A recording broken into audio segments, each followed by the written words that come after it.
Okay, so it's July. That means that I am in the second month of my 3-month project on red light ladies and their work.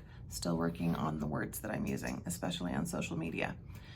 How is the project going? Well, the first month of the project is usually the hardest because that's when I'm setting up my research. I'm getting the book list going. I'm making sure that the project's actually going to come together the way I want it to. But in the first month, you have the benefit of still being really excited about the project and being into the topic and having everything be fresh. And plus, it's kind of like the New Year's Eve resolution energy where, you can see yourself doing all this great stuff in the future and, sure, you're going to get into it and then you're going to have done all these things and won't that be so much fun? And then the middle part is where you're actually doing this stuff. So at this point, I've read more than 12 books on women who work in this industry, probably closer to 15. I'm not necessarily getting burnt out. It's a little bit of a rough topic. So there's that aspect of it where after a while, I almost have to step away and just find something else to study and to read for a little bit, because you can only read about women who, a lot of these stories, these are not women who are necessarily entering this work willingly or who are staying in this work because they wanted to. This industry really had a way of just kind of trapping women in this cycle of earning, but not earning enough to get out of what they were doing if they wanted to. And also, having society put judgments on them, and then they're aging out or they're getting sick or they're falling in with people who are taking advantage of them. So a lot of the stories that I'm uncovering, they just have sad, sort of unsatisfying endings. That's getting a little rough. The other thing that's getting tough is that I am starting to get answers to my questions about, if you're a genealogist, how are you going to find records about your family? And so far the answers are kind of like, well, it's going to be tough, which is too bad, because I'm hoping to make it as easy as possible for people to make the connections in their own family tree about this kind of work. And I do think that it's probably always going to be quite a bit of digging. But let's talk about what I'm actually learning. So I mentioned that I was getting interested in a woman named Squirrel-Tooth Alice. I have been looking into her records. She is interesting because from what I can tell, it wasn't a secret, the work that she did, and she has a lot of descendants, but I don't get the impression that she was doing anything to try to hide what she was doing for a living. That being said, what I'm doing is I'm using records and I'm using pages from family tree notebooks to construct an ancestor chapter for her. And in the records, if you were to just go straight off of the paper trail and ignore the mentions of her in books about this kind of work, I don't know yet that you'd be able to tell. And that's kind of what I'm studying, is would you be able to tell if somebody in your family tree was doing this kind of work if you didn't run into their name and a photo of them in a book about this kind of work? So I'll share that with you soon. But another name that caught my eye is Julia Billette, and I wanted to talk about her.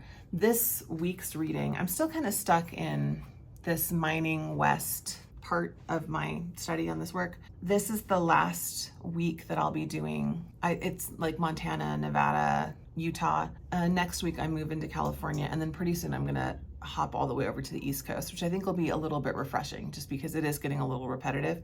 This book is about Julia Billette, and then it mentions a few of the other ladies who are working in Nevada.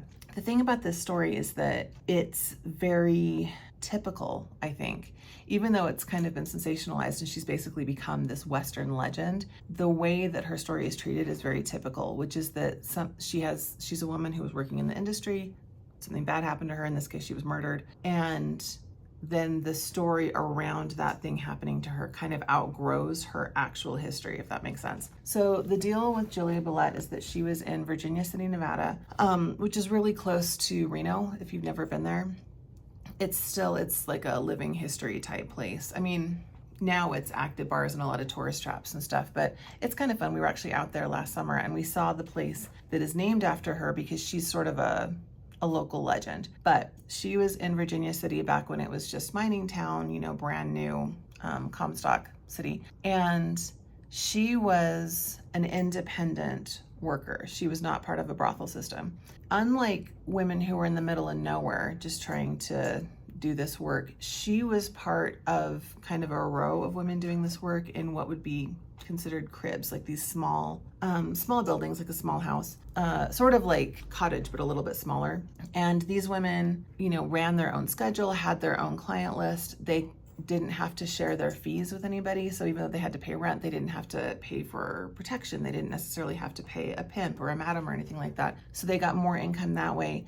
But the problem is that the women that were inside of a brothel system often had people in the house who were there for protection. And when you're an independent, she didn't have anybody. And so there's this night, she tells a friend of hers that she needs to go back to her place, that she has a client coming over. And then she's discovered the next day, and she had been hit and smothered and strangled and robbed. And eventually they do find this guy, and they determine that he's involved because he's been trying to sell some of the stuff that was stolen from her. And, you know, he's tried and then he's hanged. And now there's like this ongoing question of, was he acting alone? Were there other people who got away with it eventually? Just talking about Julia, the reason the legend kind of outgrew her is that she had a big funeral for Virginia City. They actually, some of the saloons closed down, which was a big deal, so that they could have this big procession through town. And so the businesses are closed and everybody's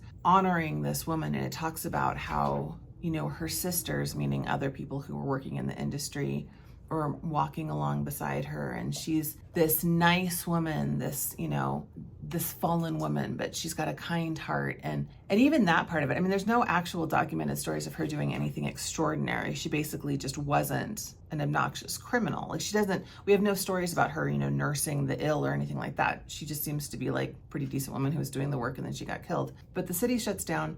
There's this big procession. They have a funeral. Now they don't let her, she's not allowed to be buried in the cemetery where everybody else is being buried, because even though they've shut down the city for her, she's still working in this industry. So she's buried in this other place, but they put a little fence around it. And then eventually, when, you know, the legend of her is continuing to draw tourist attraction, they actually do end up moving that. And like I said, now there's a place that's named after her. Obviously, she's the cover image of this book, and she's the main legend, and they talk about her. But the actual woman, there's just not a ton there. I mean, I know that she was born in London. I know that, you know, and according to the legend, that she came to Nevada via New Orleans. I'm not even totally sure if Julia Blood is her real name, because of how common it was for them to be working under different names. This gold-hearted woman of the night legend has totally overtaken the actual historical records that we would rely on if we were going to tell the real story of an ancestor. And that's just a really common theme that I've been seeing. It's this erasure of history because the story just kind of gets away from people, or that maybe it's just that the story is so much better than just saying, this is a woman who was doing this kind of work and somebody did something really bad to her. It's better to make it larger than that.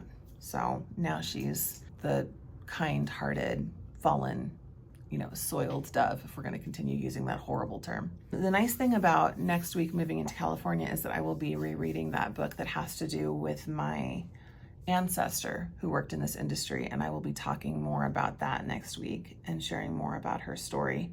And again, I've got a video coming to you about Squirrel Tooth Alice, so stay tuned.